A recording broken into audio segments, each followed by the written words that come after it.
Good evening, Azeroth, and welcome to episode 156 of the World of Goldcraft. As usual, I'm your host, the Lazy Goldmaker of thelazygoldmaker.com. Welcome back to the show. So, still not recording live because it's been a little bit of a busy day, and my wife is still in the cast, sadly. But still, we're gonna have some fun today. We're gonna talk, obviously, about what just went live when I'm recording this, the information about 9.2. So that's pretty cool. Blizzard finally announced 9.2, or at least some of the features of 9.2, which is going to be exciting. Now, before we dive into that, I have to give a shout out to my patrons that support me and the channel and keep this show running.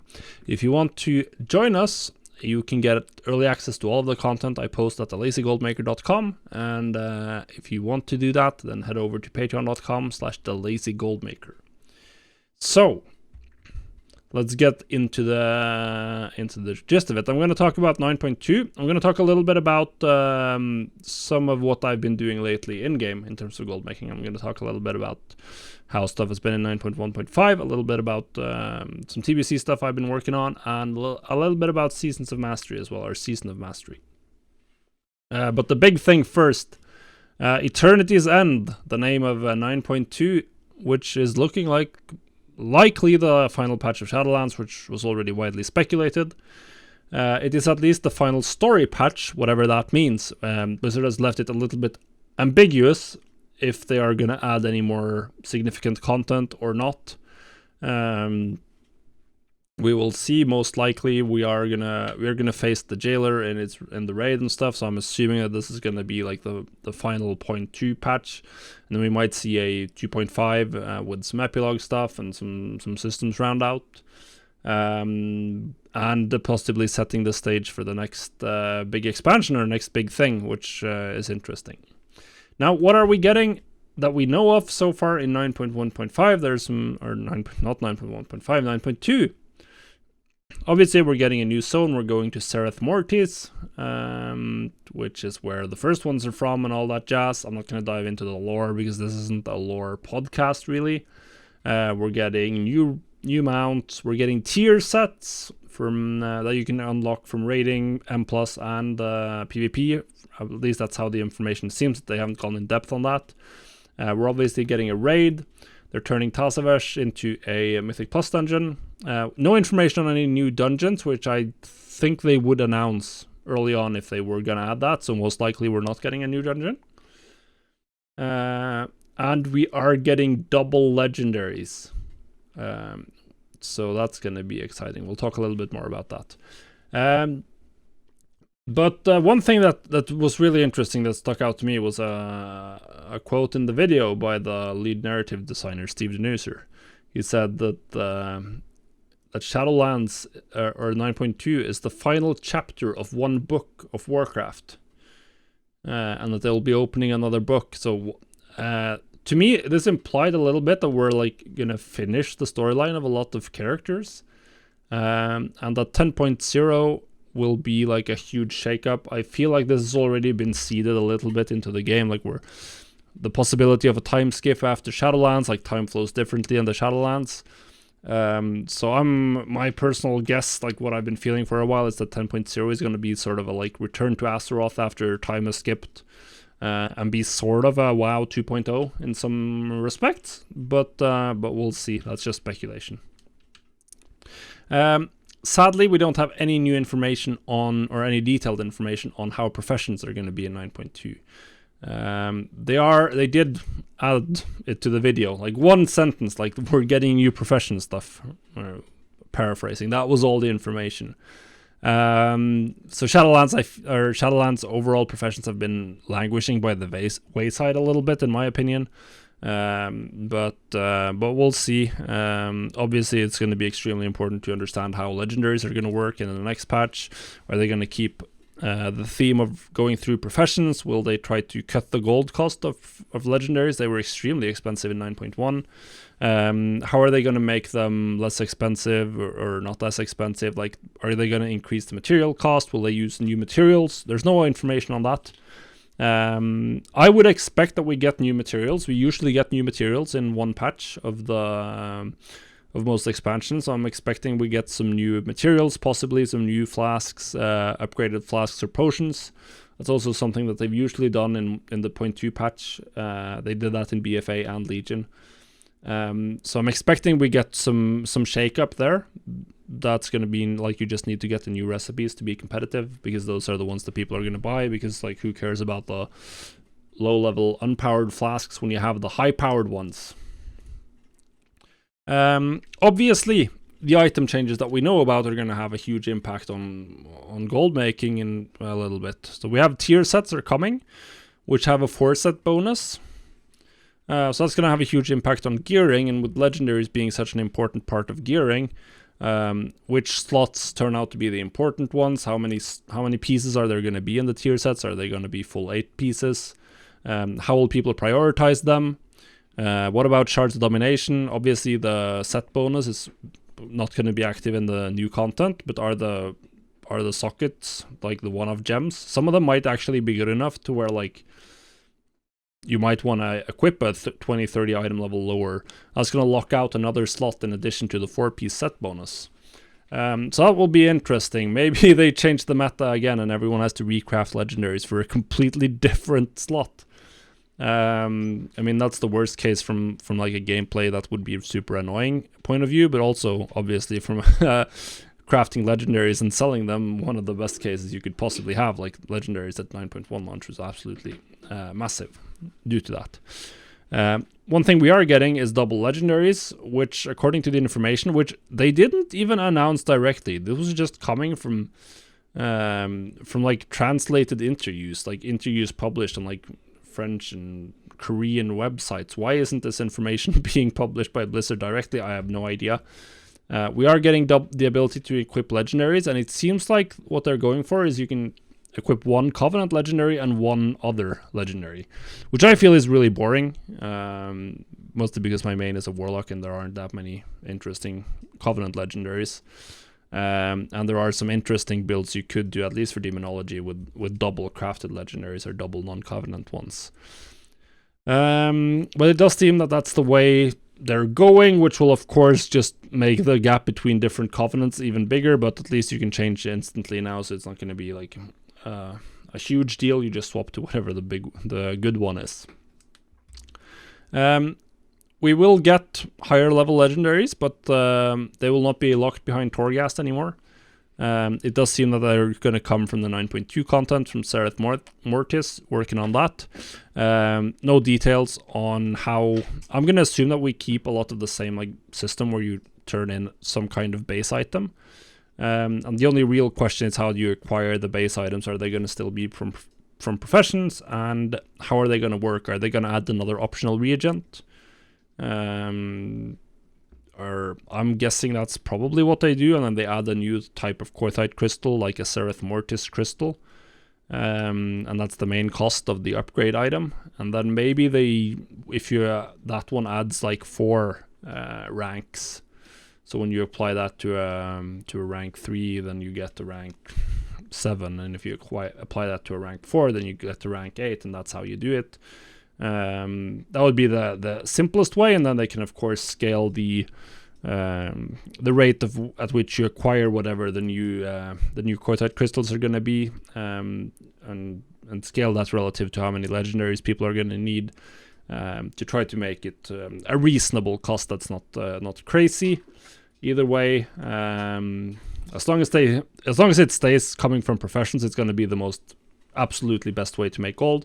As soon as they announce anything regarding this, like if you haven't leveled any legendary recipes and it turns out that you are going to use the rank 3 and 4 recipes with an optional reagent to craft the new legendaries, if that turns out to be the case, then that is going to be your cue to start leveling the recipes if you want to get rich.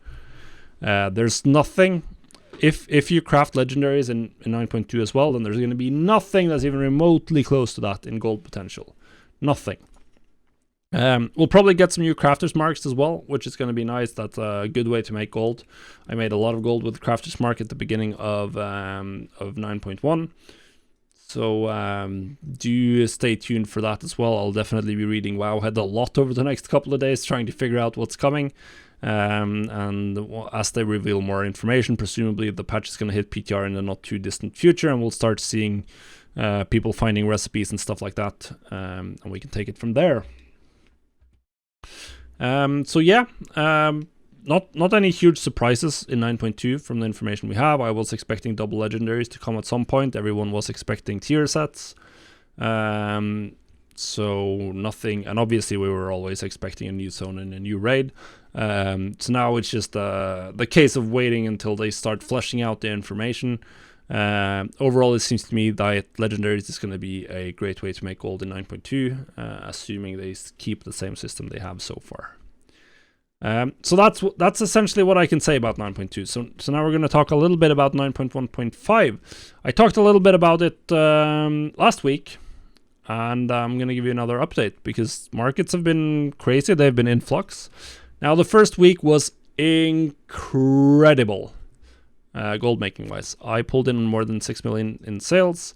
I didn't even do any super hardcore cancel scanning. Obviously, I did more cancel scanning than usual. Now my sales have really slowed down since Monday, and I think the main reason is just that I've run out of quartzite crystals, and the quartzite crystal prices are still incredibly high. They're holding strong at like 700 gold, where they were 120 before the patch. The problem is that the legendary prices have gone down since the peak. They've gone down enough where if I buy quartzite crystals at 700 gold, I'm not making that much profit. And prices are probably going to keep going down on legendaries because all of the rich people who are like buying at any price have already bought their rank 6 legendaries that they needed. So right now I can't really make money by buying quartzite crystals and crafting outside of like maybe some specific recipes, and that's just too much work. So I don't have that many auctions up for sale, and that's decreased my sales very significantly. So I've seen some other people like Hikons was making huge sales over the weekend. Presumably they stocked a lot more quartzite crystals than me. If you had a huge number of crystals going in, then you're probably still rolling in dough because prices are still very high on legendaries. 30,000-40,000 more than they were before the patch. So if you're crafting them at the same cost as you were before the patch, then yeah, more power to you. Should have prepared more quartzite crystals, but whatever. I still made a good chunk of money. Obviously, I didn't see a sales bump this Wednesday, really at all. Not surprising. You can now farm soul cinders on any day of the week. Although maybe there was a little bit more, it just wasn't that much in the overall sales. The reset. Some people are probably going to be like creatures of habit and still just look for legendaries and do Torghast on Wednesdays because that's when they're used to doing it. But overall, the cadence throughout the week, I think we're going to see items sell across a wider variety of days, essentially. Another thing I wanted to give a quick update on is something I've been working on in TBC Classic, where I'm about 4 or 5 days into where I record login once a day and do material flipping. So it's working out. I talked a little bit about that. I was planning to do this last week. So I've been logging in since Sunday. I'm getting a good amount of gold, and I'm easily spending all my gold. And it takes about 10 minutes. So it'll be interesting to see. I'm gonna end up with a lot of materials left over though. Right now I'm at the point where I have a bunch of materials where I'm not even posting all of them with my operations. But we've generated about like 1,500 gold in sales, I think. We started at 1,000 gold, and well, I'm down to almost 0 because I spend all my gold every day because it's so easy to find potential deals.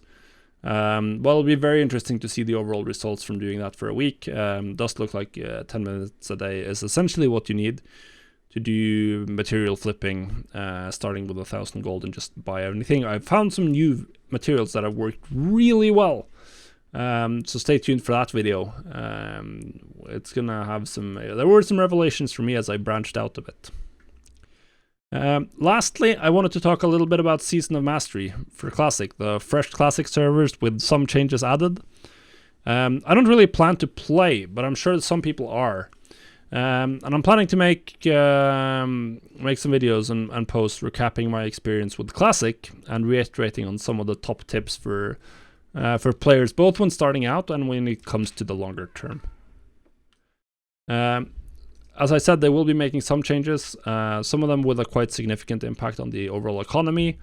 Herbalism will generate more resources, for instance. This is one of the major bottlenecks of Classic. You couldn't get enough herbs. Herbs were very, very, very expensive, which is good, because they're also making some other changes, which is harder raids and no world buffs. And in combination, these are going to lead to a very significant increase, I believe, in demand for consumables, because you don't have world buffs, so now consumables are an even more valuable increase. Of course, most people who had full world buffs also had full consumables, but I think people are going to use full consumables now.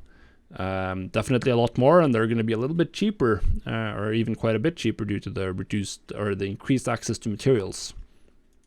Overall, I expect that means that we're going to see some very, very strong demand for alchemy.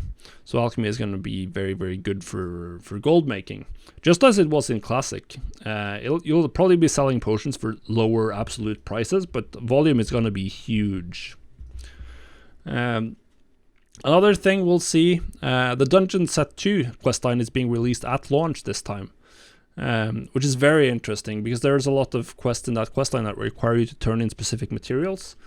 So those are going to be a hot commodity early on. For certain classes, the Dungeon Set 2 is very, very good, particularly rogues. They want this set badly. I was raiding in this set during Archirage because it's so good. If you can get that at launch, it's just absolutely amazing. So yeah, obviously another thing that I'm interested to see if they change is the separate charges from engineering. This was one of the sleeper items that was just incredible for gold making. Everyone knew it was really, really good for gameplay reasons. But I made so much gold selling goblin separate charges. So if the separate charges are as strong, then get yourself an engineer, a goblin engineer, whether you're main or an alt. You only need to be level 30 to craft them, I believe, or at least to craft a lot of the intermediate materials. And you can really crank them out. And they made me a lot of gold in Classic. So yeah. Obviously, there's a lot of other like generic stuff. Material flipping always works in Classic. There's a couple of tricks with vendor shuffles that are going to be very relevant, particularly early on when you need to generate gold for your realm.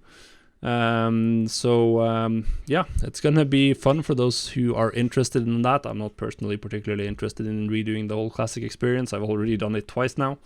But if you are, then I'll have you covered with some great ways to make gold. Yep. So guys, that's going to be it for this week's episode. Hopefully you enjoyed it. If you want to read about gold making, you can head over to thelazygoldmaker.com. If you want to support the show, then you can do so at patreon.com/thelazygoldmaker. I really do appreciate that. Without further ado, I wish you all a very profitable week. Goodbye, guys.